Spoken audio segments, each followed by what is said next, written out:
अस्सलामुअलैकुम प्यारे दोस्तों। अंधभक्तों ने मुसलमानों के मस्जिद पर हमला किया तो फिर इस पर असदुद्दीन ओवैसी साहब ने जो किया, उसके बाद असदुद्दीन ओवैसी साहब के साथ अंधभक्तों ने जो किया, उसे जानकर आप भी हैरान हो जाओगे। इसीलिए दोस्तों, आज की हमारी ये वीडियो आप सभी के लिए बहुत ही ज़्यादा खास होने वाली है। आप इस वीडियो को आखिर तक ज़रूर देखें। लेकिन उससे पहले आपसे एक छोटी सी गुजारिश है कि अगर आप असदुद्दीन ओवैसी साहब के चाहने वाले हैं और मस्जिदों से मोहब्बत करने वाले हैं, तो आप इस वीडियो को एक लाइक करके इस वीडियो को जितना हो सके अपने मुसलमान भाइयों तक शेयर करें, ताकि ये वीडियो हर मुसलमान भाई तक पहुंच जाए। तो चलिए दोस्तों, आज की इस वीडियो की शुरू करते हैं। दोस्तों, प्रशासन की तरफ से अंधभक्तों को इतनी ज़्यादा छूट दे दी गई है कि वो कहीं पर भी घुस जाते हैं और कहीं पर भी तोड़फोड़ करना शुरू कर देते हैं, और इस पर प्रशासन हाथ पर हाथ रखकर चुप्पी लेकर बैठे रहते हैं। दोस्तों, हम बात कर रहे हैं महाराष्ट्र के कोल्हापुर के बारे में, जहां पर एक मस्जिद में कई सारे आतंकी घुस जाते हैं और मस्जिद को तोड़फोड़ करना शुरू कर देते हैं। वहां पर रखी गई कुरान पाक की बेरहमती करते हैं, उसको फाड़ते हैं, फेंकते हैं, जलाते हैं। सिर्फ इतना ही नहीं बल्कि हथौड़े से मस्जिद को तोड़ते हैं और वहाँ पर भगवा झंडा भी लहरा देते हैं और जय श्री राम के नारे लगाते हैं। और फिर ये सारे अंधभक्त वहाँ पर जो मुसलमान की बस्ती होती है उसमें घुस जाते हैं और तमाम मुसलमानों के घर में घुसकर तोड़फोड़ करना शुरू कर देते हैं। उनके घर के पैसे और जेवरात लूट लेते हैं। उनके घर के बाहर जो गाड़ियाँ खड़ी होती हैं उन तमाम गाड़ियों को भी तोड़फोड़ कर देते हैं। और दोस्तों, यही नहीं बल्कि मुसलमानों के घरों में ये लोग पत्थर भी बरसाते हैं और उन गाड़ियों को तोड़फोड़ करके वहाँ से चले जाते हैं।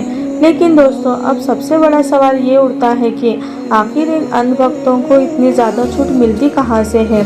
क्या प्रशासन हाथ पर हाथ रखकर बैठा रहता है या फिर देखता रहता है? इनको आतंक फैलाने के लिए इन पर कोई कार्रवाई कोई नहीं जाती। ये सारी कार्रवाई सिर्फ मुसलमानों के लिए ही क्यों बनाई गई है? ये सारी कार्रवाई सिर्फ मुसलमानों पर ही क्यों होती है? अगर इनमें से कोई भी मुसलमान होता तो इसके घर पर फौरन अब तक बुलडोजर चल गया होता। लेकिन मेरे प्यारे दोस्तों, महाराष्ट्र के कोल्हापुर में अतिक्रमण हटाने के लिए अभियान चला गया, जिसमें मज़ार और मस्जिद को निशाना बना गया था। ये काम प्रशासन का है कि जहाँ पर जो अतिक्रमण है उसे हटाए, लेकिन यहाँ पर ये आतंकी क्यों आए और मस्जिद में ये क्यों घुसे और कुरान करीम की इन्होंने बेरहुरमती क्यों की? मस्जिद में इन्होंने भगवा झंडा क्यों फड़का? मस्जिद में जय श्री राम के नारे क्यों लगाए? वो तो एकदम से खुला आता है। और वहाँ पर जो मुस्लिम बस्ती थी उसमें घुसकर के गाड़ी तोड़ना, पैसे लूटना और उनके जेवरात लूटना, ये सब का क्या था? किसी के घर में रखा हुआ पैसा और जेवरात भी अतिक्रमण है। और ऐसे अंधभक्तों को सरकार की तरफ से और प्रशासन की तरफ से पूरी तरह से खुली छूट मिली होती है। दोस्तों, जैसा कि हमने आपको पहले ही बताया था कि अगर कहीं पर भी कुछ भी मुसलमानों के खिलाफ होता है तो सबसे पहले आवाज़ असदुद्दीन ओवैसी साहब की बुलंद होती है। तो जैसे ही मस्जिद पर हमला किया गया तो वैसे ही असदुद्दीन ओवैसी साहब की आवाज़ बुलंद हुई और उन्होंने कहा कि मस्जिद पर ये एक तरीके का आपके हमला है। एक बार फिर से 6 दिसंबर को दोहराया जा रहा है।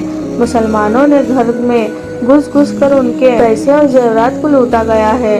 विश्व गुरु बनना चाह रहे हैं और मस्जिद पर खड़े होकर उसको गिराने की कोशिश कर रहे हैं। आने वाले विधानसभा चुनाव में जिताए ताकि आपकी बात MIM को वोट कर जिताए ताकि आपकी बात उठाई जाए। सिर्फ इतना ही नहीं बल्कि आगे ओवैसी साहब कहते हैं कि महायुक्ति गठबंधन पर निशाना साधते हुए ओवैसी साहब बोलते हैं कि जो प्रयुक्त कह रही थी कि उनकी मॉरलिटी हुई है, वो आज इस पर अपना मुंह नहीं खोल रहे हैं। महाराष्ट्र के अंदर पिछले 8 महीने से इतना सब कुछ हो रहा है, लेकिन वहाँ की शिंदे सरकार चुप है। अगर किसी और धर्म के धार्मिक स्थलों के ऊपर हमला होता तो कितनों के घरों पर बुलडोजर चल गया होता।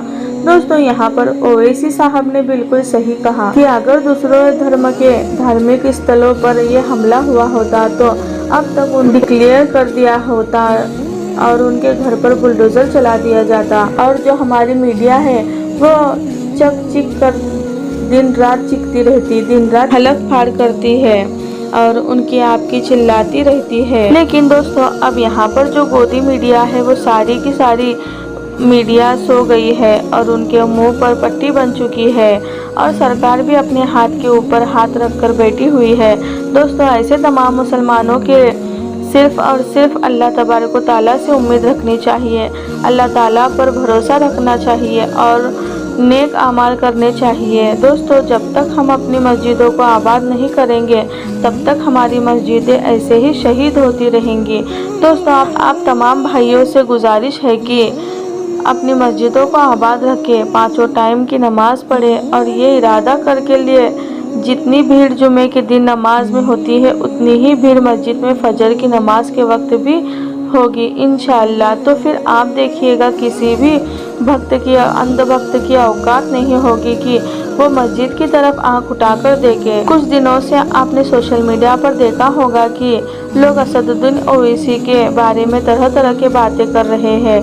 कोई कह रहा है कि असदुद्दीन ओवैसी साहब को गिरफ्तार कर लिया गया, तो कोई कह रहा है कि असदुद्दीन ओवैसी साहब के ऊपर एक जानलेवा हमला हुआ है, असदुद्दीन ओवैसी साहब को जेल में बंद कर दिया गया है। तो दोस्तों हम आपको बता दें कि आपने जितने भी खबर सुनी है ये खबर सरासर गलत है, इनके ऊपर आप यकीन ना करें।